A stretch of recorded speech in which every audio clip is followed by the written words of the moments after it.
Hi, welcome to Dance Uncorked podcast. I am your host, Lindsay Jean, and I wanted to start this podcast off with an introductory clip so that you can get to know a little bit more about the podcast, what its mission is, and a little bit more about me. So let me start off by saying thank you for being here. Thank you for tuning in. This is a brand new project for me. This is the first time I'm doing something like this solo. Um, there's a lot of learning curves because I'm also starting this podcast in the middle of a global pandemic. So a lot of technical, uh, adventures that I go on a regular basis. But it's really great because I'm learning new things as I go. So I'm looking forward to this podcast just getting better and better and better every time I do it as I learn new things and new skills. So, once again, thank you for being here and for tuning in. I am trying to change how I answer the question, what do you do? Who are you? Because in the traditional nature of the human species, it's complex. It's a complex answer. Um, so instead of identifying as one thing, I am really trying to change how I answer that question because it means different things to me. So I can't just choose one thing anymore to identify with as far as what I do and what I like to do and what my interests are. But in the scope of this podcast, I would like to talk about dance and wine. And those are just two interests, hobbies, passions of mine, of many. But this podcast is an opportunity for me to bring the two industries that I've been lucky enough to work in, both dance and wine industries, together. Because I find that there's a lot of artistic crossover. There's a lot of differences too, but there's a lot of similarities that I find really beautiful between the two art forms and industries. And I want to put those two things together on a platform that can hopefully inspire and entertain and uh, make people interested in something. So before I get started on the podcast, I'd like to give you a brief introduction of who I am and what my dance background is specifically, and what my wine background looks like as well. So, I grew up in a small town, DeLand, Florida, which is about an hour away from Orlando, Florida, where I also spent a lot of time dancing. And I went to University of Central Florida at one point. So my young adult life was spent in Orlando, big city, small town. So I've had the best of both worlds, I think. And I started dancing at the age of 6. My parents noticed that I was dancing a lot in the living room, so they signed me up at my local dance studio. Um, pretty traditional way of starting dance training. So I started at 6, and then when I was 8 years old, I joined the competition team at my dance studio, and so entered competitive dancing in my life. And I actually danced competitively for most of my young childhood training. I was a teenager when I finally stopped doing that. So it was a long time, but it was really cool to train that way.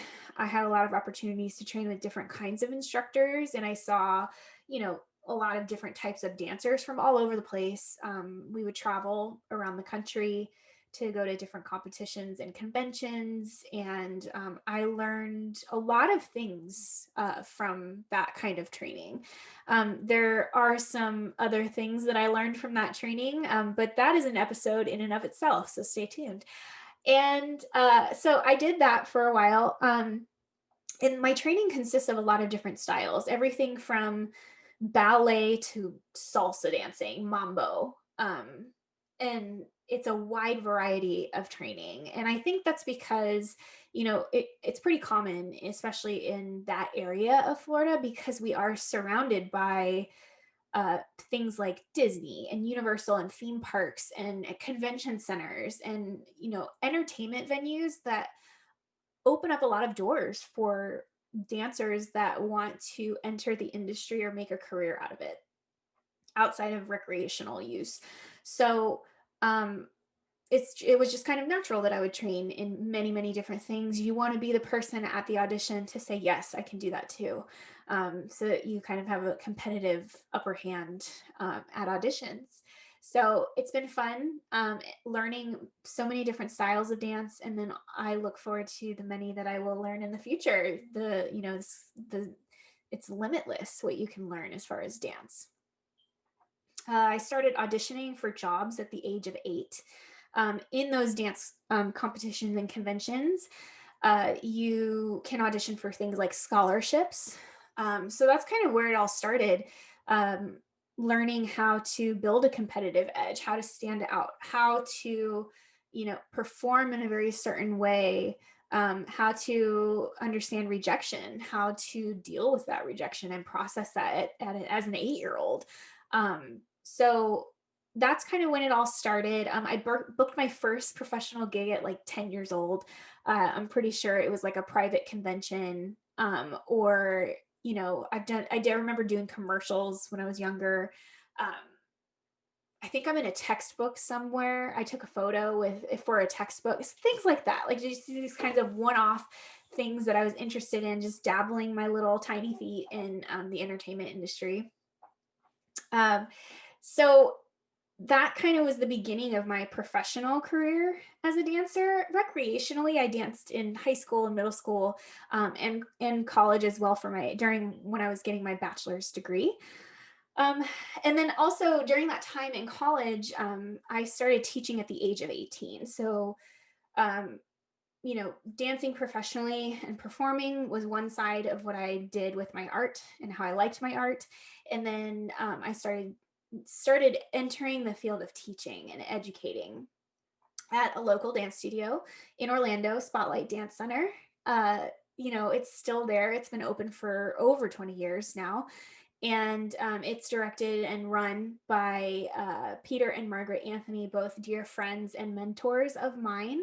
I spent about 10 years at Spotlight teaching. So, really building, an education on who I am as an instructor, being influenced by the wonderful instructors around me at that time. And also learning how to teach different ages, different styles with students with different needs.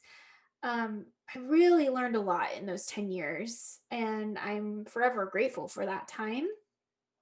And, you know, I spent over a decade there. That was a long time to spend at one place. I taught at other places too, here and there.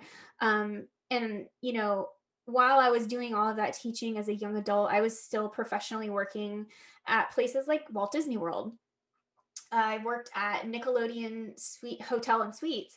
Um, I've been a game show host. That was like one of the hardest jobs I think I've ever had. It's really difficult to learn for that type of role. You have to learn multiple parts, and you show up for your shift, and it could be a different part every single time in one week that you're working. So I I loved my time at Nickelodeon too, just because it was a whole different like lens to look through as far as entertainment and being a performer. I also, booked a contract with Royal Caribbean Cruise Lines and worked on a cruise ship for 6 months and lived on a boat for 6 months. And I was lucky enough to travel around South America. Uh, I don't know if I'll ever see those places again. It was one wild ride to work on a cruise ship, and I highly recommend any dancer do it if that opportunity is presented, or if it kind of shows up in your life. Definitely do it. It's really, really cool. I have a lot of great memories, and I've made friends, from that cruise ship that I will cherish forever. Uh, and then in between all of that too, in my local area of Orlando, it's a huge hub for conventions. A lot of major conventions come through. There's a convention center. So I did a lot of private gigs, dancing and performing and choreographing for those things. I also, there's a lot of other entertainment venues and one-off gigs that you can book in Orlando. And that's kind of how I made money as a college student. I was teaching and I was gigging. So it was a really educational and memorable time. And so at one point when I was teaching, around that 10-year mark, I really wanted to up my educator game. And I was really craving going to grad school. So my first degree is in business management, and I minored in dance at the University of Central Florida. Go Knights! And um, I only minored in dance the first time around. I always call it the first time around. And I really wanted to explore dance in a way that I felt like I didn't get enough in-depth exploration of dance. So I craved grad school, and I started looking all over the country, and I ended up deciding to go to the University of Oregon. At the School of Music and Dance, they have a dance department and a 3-year dance MFA, Masters of Fine Arts program. So my husband and I in 2014, our one cat at the time, Lucille, she was my best co-pilot ever. We packed all of our stuff up in our 2 cars and took whatever could fit in those cars, and we drove across the country and moved to Oregon. And we've been here ever since. We love it here in Oregon. During that time in grad school, I was still teaching as a grad fellow and in the community, just kind of here and there choreographing, just dipping my toes into a brand new place. Um, and I, graduated with my MFA in 2017. My focus of study was jazz dance. That is the type of art that I think I love the most. Any type of vernacular dance form, that is my jam. So my focus at the time was jazz dance, and specifically how to teach jazz dance in the context of higher education. So that was what my thesis was on, and I did thesis research on that. So I continued all of that even after graduation, and I started teaching in the community, but then I also was able to teach on faculty at the University of Oregon for 2 years, teaching hip hop, which was really cool because hip hop was one of those classes that I got to meet students that were biology majors. So it's a class that anyone can take, it's not just for dance majors. So I got to meet a lot of really, really incredible and inspiring young people. And it was an honor to be a part of their journey, even a very small part. It's a really, really wonderful time to be in college. So I was glad to be a part of it. And I spent time doing that and teaching. Right now, I am not teaching. I think for the first time in 15 years, I am not teaching dance.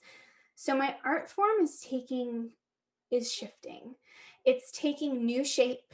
It is, opening new doors as far as what my art can look like. And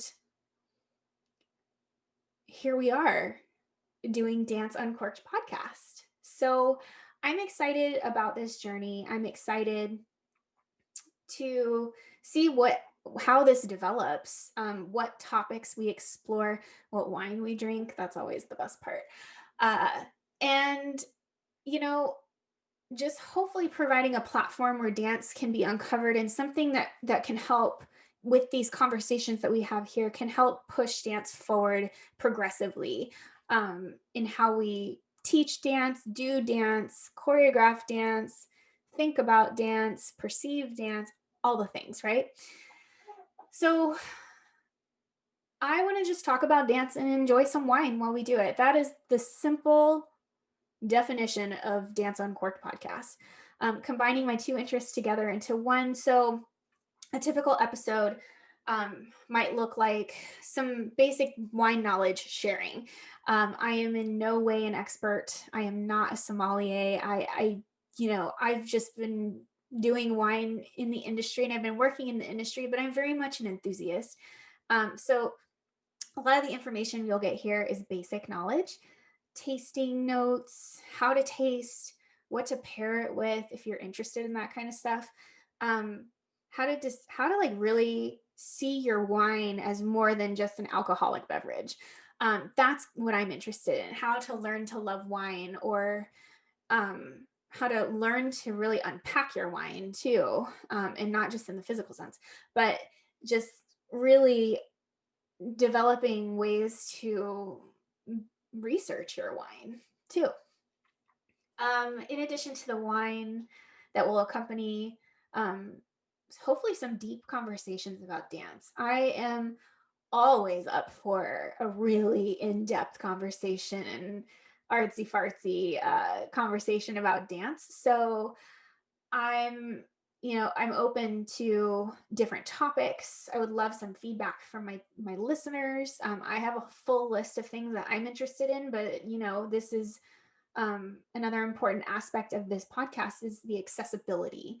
So I hope that my listeners range, outside of just being dancers or, dance enthusiasts as well. You can be anyone and listen to this podcast. You don't have to be an expert in dance or in wine to enjoy an episode. I think the people, the content, in and of itself is interesting, whether you have any knowledge about the industry or the career or the art form itself. So I'm hoping it's in a place of accessibility. I'm hoping it's a place where people can learn, be entertained, and find some interest. So with that, I would love for you to grab a glass with me, fill it up with your favorite wine. Let's take a cheers and stay tuned for some really incredible episodes. Thank you again for tuning into Dance Uncorked podcast. I'll see you soon.